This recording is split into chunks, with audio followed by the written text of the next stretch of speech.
Volume 4, A Failed God's Garden. The chapel was cold and hollow. The crucifix stood empty, still stained with the blood of the child who had once hung there. Melted wax draped across the altar like a rotted man's skin, brittle and cracked from cold nights. Suthar stood in the center, breathing in dust and forgotten prayers. The wind no longer blew outside. The fog was too thick to move.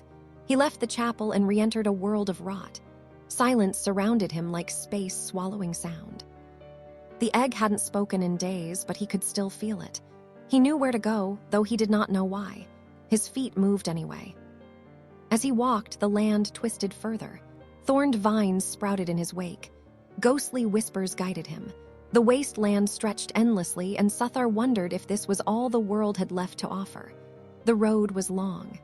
The sky remained bloodless, void of sun or stars. Days passed without change. Time itself had begun to bleed. When Uzid finally appeared on the horizon, it was not a city but a jungle, a forest of twisted stone and rotted iron, overrun by monstrous flora. Vines pulsed with a heartbeat. Blooms wept blood. Every wall was wrapped in roots. The air was thick with pollen and the hum of something alive. With every step, the city responded. Flowers turned to face him. Vines slithered across rooftops. Something was here, something large yet small enough to hide in the shadows like an assassin. It was watching. Suthar was not welcome, but he was expected. The streets were littered with the plant-controlled corpses of villagers. Some walked, others were already dead. But all of them were servants of the garden. Uzid was no longer a city. It had become a temple of seeds. Suthar fought his way through twisted husks, men, women, even children, now hollow shells, driven by a vast, cruel will. At the heart of the city stood the Church of the Flower Beds, long abandoned by civilization, vines coiled around pillars and walls, overgrown with blossoms of every kind. Suthar stepped inside. It was the garden's womb, the thing that had birthed what had destroyed everything else. The womb pulsed with enough power to level a city. Floating before the sack was a child, no older than 10. His mouth was sewn shut with gold laces, hands amputated, his arms stretched outward, legs bound, suspended like a crucifix. Across his forehead, Zarn 3 Tzane. As Suthar approached, the world shifted. Roots grew from the walls and sank into his skin. The memory shared was not in words, but in sensations. Pain, fear, betrayal. The church had taken this boy from his family. They had sewn his mouth shut to silence his screams, but he had screamed anyway. "Mommy, Mommy, please help me," the boy had cried. And when his body had finally had enough, his screams became his roots. In that moment, the boy had rejected his humanity. Suthar blinked. The vines were gone. The village was restored. He stood before a cage. The boy was inside, crying. His body is intact with only scrapes and cuts. A cold female voice echoed from the shadows. Tzane, bloom initiated, vessel converging. Suthar reached out his hand, trying to open the cell door, but his hand only passed through it. When he blinked again, he was back in the church. The sack beat like a heart. Something inside it was forming, something massive, larger than 4 houses.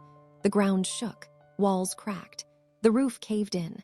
Light burst from the sack like lasers, cutting through walls and piercing the dying sky. A massive bioplant erupted from the sack, crashing onto the crumbling floor and dragging Suthar down with it. They fell what felt like 300 feet. When Suthar stood, the creature stirred, towering, terrible. The bloomed one bore a human silhouette, but its form was rooted in horror. Its face was a fusion of those the church had abandoned. Its chest was hollow where the child had once been.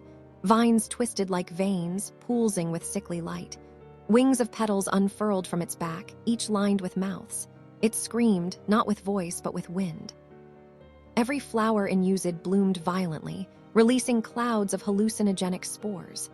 Suthar's eyes started to become glistening amethysts that throbbed softly in rhythm with the bloomed one's screeches. He was blind. After hours of silence, the egg whispered through the chaos, "Feed the garden, be the soil." His arms became flowers with knotted golden sap that flowed like blood. Roots and tendrils coil from his fingertips like whips. His skin cracked, and bioluminescent moss and fungal growths bulged from his torso. Flowers bloom in a trail behind him, each with a single eye, each whispering the names of the dead. He charged the creature, slicing through vines and illusions alike. The battle raged in the cavern. The bloomed one struck with tendrils, with memories, with guilt. Suthar did not bend. A flurry of thorn tendrils attacked. Suthar cut them down, but more grew faster than he could destroy. A thorn pierced his side, injecting rot. He screamed and then stabbed the vine, burning it from within. Suthar summoned his tendrils of his own. They whipped through the haze, cutting vines like silk. Each strike sang a harmony of vengeance and sorrow. He whispered, "You are not the garden, you are the weed." And with that, he plunged his hand into the soil of Uzid, summoning the dead roots of the forgotten. From every grave, every nameless child's resting place came a chorus of vines. They surged through the cavern, and the bloomed one, for the first time, took a step back. The bloomed one retaliated, not just with limbs, but with memories. Images of Suthar's past flashed mid-swing, his sister reaching out to him as the plague took her. The priest, smiling as he locked the gate behind the burning orphanage. The child in the church cellar, eyes wide, ribs showing, whispering, "Don't forget me." The bloomed one's tendrils, thorned, barbed, and sentient, descended in a flurry like petals of a monstrous wisteria. They struck at once. Suthar parried. 1, 2, 6, but the seventh sneaked past. A thorn pierced his side. It writhed, drank, and filled him with rot, his veins darkening with each breath. Suthar fell to a knee, and the garden inside him groaned. Moss turned black. Flowers wilted.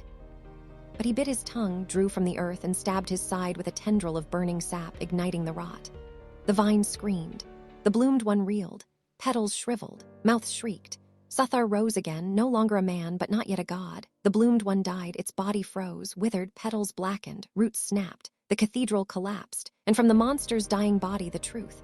The boy returned, still crying, still screaming, until he saw Suthar. From his mouth slipped gold-threaded vines.